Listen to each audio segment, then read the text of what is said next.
নমস্কার বন্ধুরা, পিঙ্কি ভিলেজ কিচেনে আপনাদের সবাইকে স্বাগত জানিয়ে হাজির হয়ে গেছি নতুন একটি হালকা ফুলকা টেস্টি নাস্তা রেসিপিতে। আশা করি আপনারা যে যেখানে আছেন সুস্থ আছেন, ভালো আছেন। আজকে এই নাস্তা রেসিপিটি শেয়ার করব শুধুমাত্র একটি উপকরণ দিয়ে তৈরি হবে। এখানে সুজি, ময়দা, আটা ছাড়া আজকের এই নাস্তাটা শেয়ার করব। আপনারা প্রথম থেকে শেষ পর্যন্ত পুরো রেসিপিটা দেখতে থাকবেন।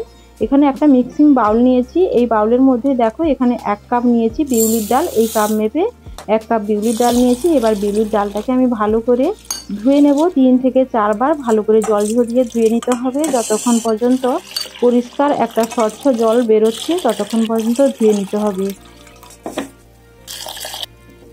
এবার দেখো জলটা বেশ পরিষ্কার হয়ে গেছে। এইভাবে ডালটাকে ভিজিয়ে 6 ঘন্টার মতো রেখে দেব।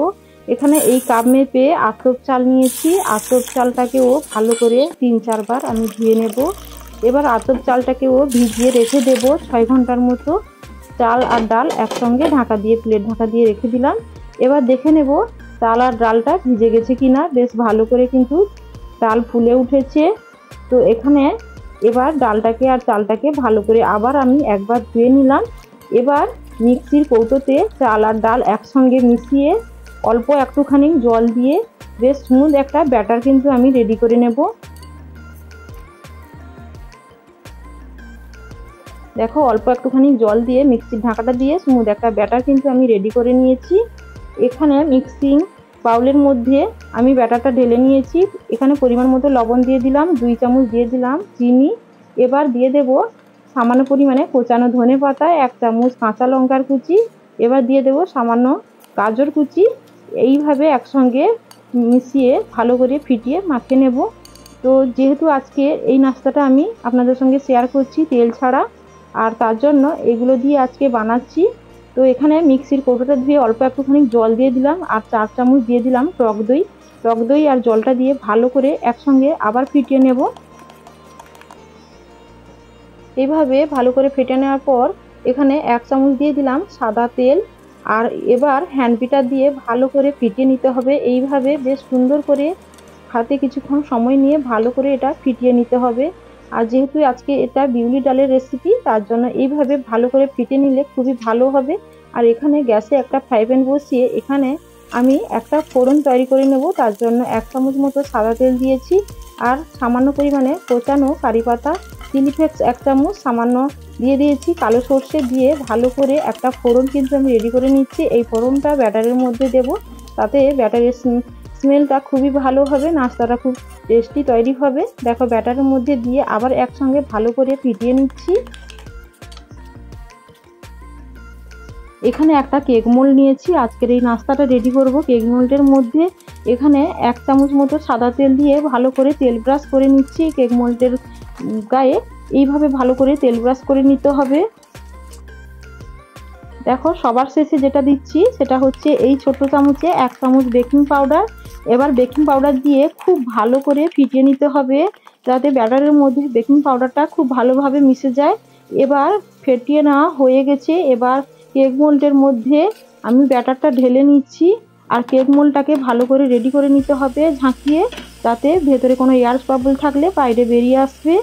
এবার একটা প্যানে আমি জল দিয়ে স্ট্যান্ড বসিয়ে দিয়েছিলাম।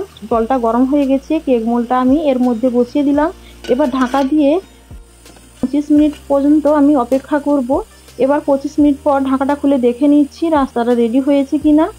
একটা টুথপেস্ট নিয়েছি, টুথপেস্ট এভাবে ভেতরে ঢুকিয়ে দেখে নিলাম যে টুথপেস্টের গায়ে একদম কিন্তু লেগে নেই কি জোরে নেই। এবার প্যান থেকে কেক মোল্ডটা আমি বের করে নিয়েছি, দিয়ে ঠান্ডা করে আর 4-5টা ছুরি দিয়ে ছাড়িয়ে এবার কেক মোল্ডটা উবুড় করে নাস্তাটাকে আমি বের করে নিলাম। দেখো আজকের এই নাস্তাটা কতটা নরম, স্পঞ্জি আর জালিদার তৈরি হয়েছে। এবার ফ্রাই প্যানে আমি এখানে 3 চামচ মতো সর্ষের তেল দিয়ে দিয়েছি আর দিয়েছি সামান্য পরিমাণে কোচানো কারি পাতা, চিলি ফ্লেক্স 1 চামচ সামান্য দিয়েছি। এখানে কালো সর্ষে দিয়ে ভালো করে একটা ফোড়ন রেডি করে নিলাম। আর আজকের এই নাস্তাটা একটু শ্যালো ফ্রাই করব, তার জন্য এখানে আমি কাশ্মীরি চিলি পাউডার নিয়েছি 1/2 চামচ মতো, দিয়ে ভালো করে একসঙ্গে একটু ভেজে নিলাম। এবার নাস্তাটা এর ওপরে বসিয়ে দেব। আর আজকে এই নাস্তাটা শ্যালো ফ্রাই এভাবে করে নিলে খেতেও ভালো লাগবে আর দেখতেও অনেক বেশি সুন্দর লাগবে। তার জন্য এইভাবে আমি শ্যালো ফ্রাইটা করে নিচ্ছি। এবার দেখো এক পিঠ আমি উল্টে দিচ্ছি, দেখবে কতটা লোভনীয় স্বাদের আজকের এই নাস্তাটা তৈরি হয়ে যাবে। এখানে দেখো এইভাবে নাস্তাটা কিন্তু আমি রেডি করে নিচ্ছি। এখন নাস্তাটা আমি ভালো করে উল্টে পাল্টে শ্যালো ফ্রাই কিন্তু আমি করে নিয়েছি। এবার প্লেটের মধ্যে নাস্তাটাকে আমি বের করে নেব। আর বন্ধুরা, আজকের এই রেসিপিটা কেমন লেগেছে কমেন্টে কিন্তু অবশ্যই জানাবে। আর অবশ্যই আমার চ্যানেলটাকে সাবস্ক্রাইব করে যেতে ভুলবেন না। আজকের এই নাস্তাটা একদম স্পঞ্জি আর কতটা নরম তৈরি হয়েছে আপনারা ভাবতে পারবেন না। তো আমি এখানে একটা ছুরি দিয়ে কেটে নিচ্ছি আমার নিজের পছন্দ মতো শেপ দিয়ে। আপনারা চাইলে আপনাদের নিজেদের পছন্দ মতো শেপ দিয়ে কেটে নিতে পারেন। তো আজকের এই নাস্তাটা অনেকটাই লোভনীয় স্বাদে তৈরি হয়েছে, একদম হেলদি আর তেল ছাড়া হালকা ফুলকা টেস্টি নাস্তার রেসিপি। আপনারা বাচ্চাদের স্কুলের টিফিনেও তৈরি করে দিতে পারেন, বা অফিসের যারা যায় তাদেরকেও তৈরি করে দিতে পারেন। এটা খেলে অনেকক্ষণ পেট ভর্তিও থাকবে। তো বন্ধুরা, বন্ধুদের সাথে এই রেসিপিটা বেশি বেশি করে শেয়ার করো, ভালো লাগলে একটা লাইক করো। তো আজকের মতো এই পর্যন্ত, আগামী পর্বে আবার ফিরে আসবো অন্য নতুন রেসিপিতে। তো এখানে আমি সুন্দর করে সাজিয়ে নিচ্ছি নাস্তাগুলো, দেখো কতটা সুন্দর লেগেছে দেখতে।